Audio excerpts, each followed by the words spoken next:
Olá, povo de Deus!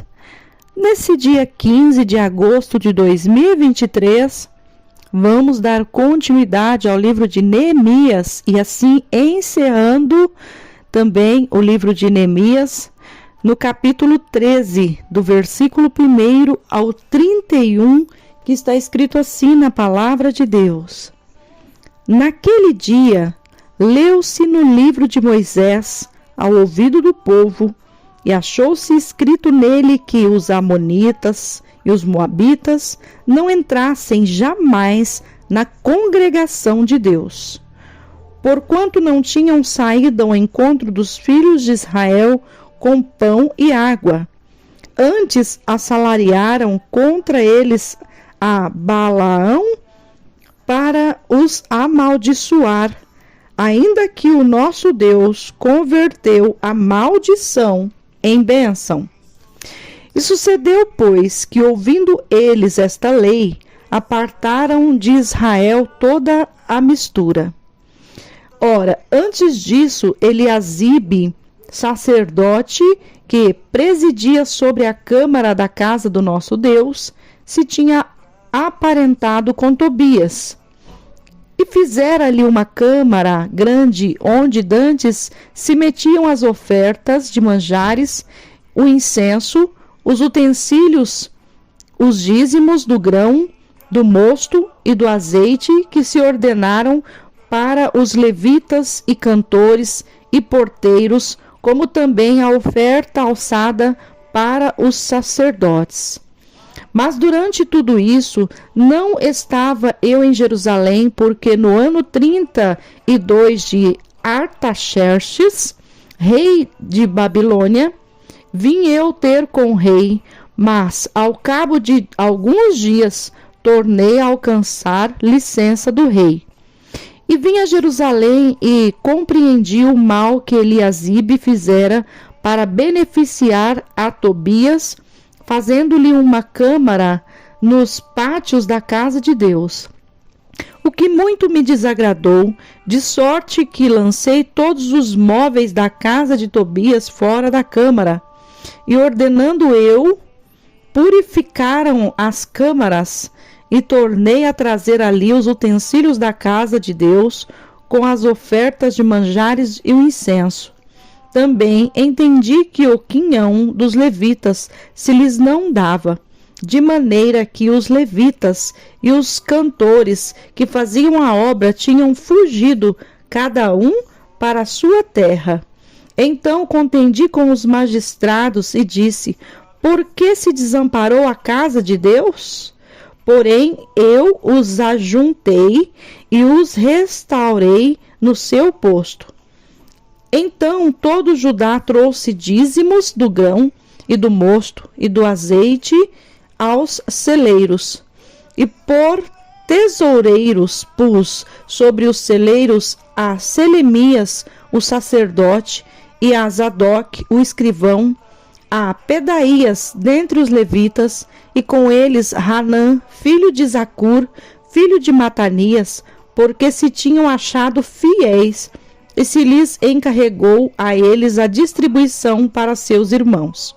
Por isto, Deus meu, lembra-te de mim, e não risques as beneficências que eu fiz à casa do meu Deus e às suas guardas. Naqueles dias vi em Judá os que pisavam lagares ao sábado e traziam feixes que carregavam sobre os juramentos, como também vinho, uvas e figos e toda a casta de cargas que traziam a Jerusalém no dia de sábado, e protestei contra eles no dia em que vendiam mantimentos. Também tírios habitavam dentre e traziam o peixe e toda a mercadoria que no sábado vendiam aos filhos de Judá e em Jerusalém. E contendi com os nobres de Judá e lhes disse: que mal é este que fazeis profanando o dia do sábado? Porventura não fizeram os vossos pais assim, e o nosso Deus não trouxe esse mal sobre nós e sobre esta cidade? e vós ainda mais acrescentais o ardor da sua ira sobre Israel, profanando o sábado? Sucedeu, pois, que, dando as portas de Jerusalém já à sombra, antes do sábado, ordenando eu, as portas se fecharam, e mandei que não se as abrisse até passado o sábado. E pus às portas alguns dos meus moços, para que nenhuma carga entrasse no dia de sábado. Então os negociantes e os vendedores de toda a mercadoria passaram a noite fora de Jerusalém 1 ou 2 vezes. Protestei, pois, contra eles, e lhes disse: por que passais a noite defronte do muro? Se outra vez fizerdes, hei de lançar mão sobre vós. Daquele tempo em diante, não vieram no sábado. Também disse aos levitas que se purificassem e viesse guardar as portas, para santificar o sábado. Nisso também, Deus meu, lembra-te de mim, e perdoa-me segundo a abundância da tua benignidade. Vi também naqueles dias judeus que tinham casado com mulheres asdoditas, amonitas e moabitas, e os seus filhos falaram meio asdodita e não podiam falar judaico, senão segundo a língua de cada povo. E contendi com eles e os amaldiçoei, e espanquei alguns deles, e lhes arranquei os cabelos, e os fiz jurar por Deus, dizendo: não dareis mais vossas filhas e seus filhos, não tomareis mais as suas filhas, nem para vossos filhos, nem para vós mesmos. Porventura não pecou nisso Salomão, rei de Israel, não havendo entre muitas nações rei semelhante a ele, e sendo amado de seu Deus, e pondo o Deus rei sobre todo Israel, e contudo as mulheres estranhas o fizeram pecar? E dar-vos íamos nós ouvidos para fazermos todo este grande mal, prevaricando contra o nosso Deus, casando com mulheres estranhas? Também um dos filhos de Joiada, filho de Eliasibe, o sumo sacerdote, era genro de Sambalate, o honorita, pelo que o afugentei de mim. Lembra-te deles, Deus meu, pois contaminaram o sacerdócio, como também o concerto do sacerdócio e dos levitas. Assim os alimpei de todos os estranhos, e designei os cargos dos sacerdotes e dos levitas, cada um na sua obra, como também para as ofertas da lenha em tempos determinados, para as primícias. Lembra-te de mim, Deus meu, para o bem. Louvado e engrandecido é o nome do Senhor. Um capítulo mais extensivo, mas aqui nós podemos ver aqui que se finda a grande obra que Neemias ali se responsabiliza em cumprir. Primeiro ali ele se dedica sobre os muros, as muralhas de Jerusalém. Depois ele se dedica também sobre o ministério do templo, aonde ali era levantado toda a adoração ao Senhor. E Neemias ele se dedica a toda essa obra. E ele lê o livro de Moisés aos ouvidos de todo o povo, e ali estava escrito, achou-se escrito nele os amonitas e os moabitas, que não entrassem jamais na congregação de Deus, porque tinham saído ao encontro dos filhos de Israel com pão e água.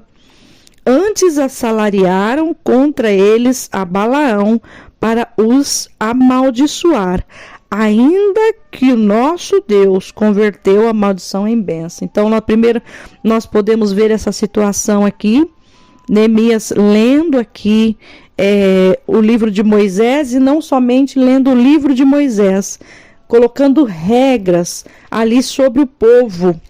E nós podemos ver também que após isso ele também colocou ordem, porque fizeram uma câmara grande onde antes metiam as ofertas, manjares, incensos, utensílios, dízimos do grão, do mosto, do azeite, ou seja, aonde ficava ali também os cantores, o porteiro. O que eles fizeram? Eles fizeram uma câmara grande.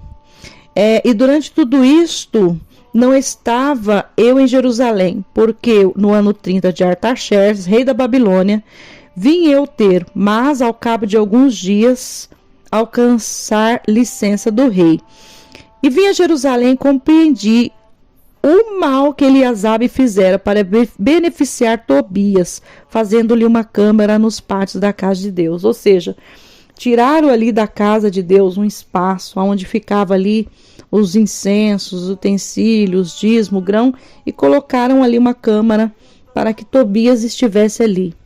A Bíblia diz que Neemias muito se desagradou e ali tirou todos os móveis da casa de Tobias, fora da câmara, e ordenou que purificassem a câmara e tornassem a trazer ali os utensílios da casa de Deus.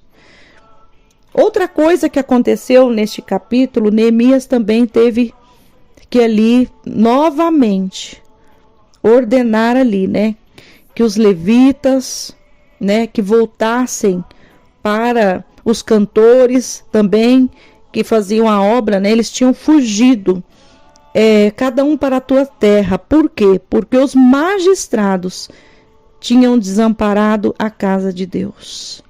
Ou seja, aqueles que ali cuidavam da casa do Senhor, aqueles ali que colocavam ali todo o sustento na casa do Senhor, tinha abandonado a obra do Senhor. Tinha parado de dar. Então foi mais um confronto que Neemias teve com o povo ali. Neemias ali contendeu com o povo. Me chama a atenção nesse capítulo até mesmo a situação que ele conta, que teve uns que ele foi para cima. Ele foi para cima, ele fala, eu arranquei o cabelo deles e fiz eles jurar, não darei mais vossos filhos e vossas filhas a homens e mulheres, a mulheres estranhas. Então assim, o que aconteceu naquela época? Tudo que o povo fazia que desagradava a Deus, que era deixar que o povo judeu se casasse com mulheres estranhas, deixar com que o povo profanasse a casa de Deus, cumprindo com coisas que desagradavam ao Senhor. Ali ele tudo fez com que as coisas voltassem normalmente ao seu lugar. Então ele colocou ordem. Ele colocou ordem nas muralhas, ele fechou todas as brechas, ele colocou ordem no templo, e ali ele fez com que as coisas voltassem novamente a acontecer de uma forma que o povo glorificasse a Deus. Então eu quero dizer algo para você. O que me chamou a atenção nesse capítulo, teve vários versículos que me chamou a atenção, mas o tempo é curto. Mas tem algo que me chamou a atenção, que é essa parte aonde o Senhor aqui, nós podemos ver aqui, que eles assalariaram contra eles a Balaão para os amaldiçoar, ainda que o nosso Deus converteu a maldição em bênção. Eu pergunto para você nesse dia, o que tem te feito temer? É o Deus Todo-Poderoso que você teme, ou é aquilo que falam de você? Porque eu creio num Deus que mesmo que alguém aponte para mim ou para qualquer servo do Senhor e lance uma palavra de maldição, o nosso Deus é aquele que transforma a maldição em bênção sobre a vida daqueles que o obedecem. Amém? Confia somente no Senhor. Deus abençoe. Tenha um dia de bênção e de vitória em nome de Jesus. Sou a pastora Maria Paiva, da IAP, Sol da Justiça.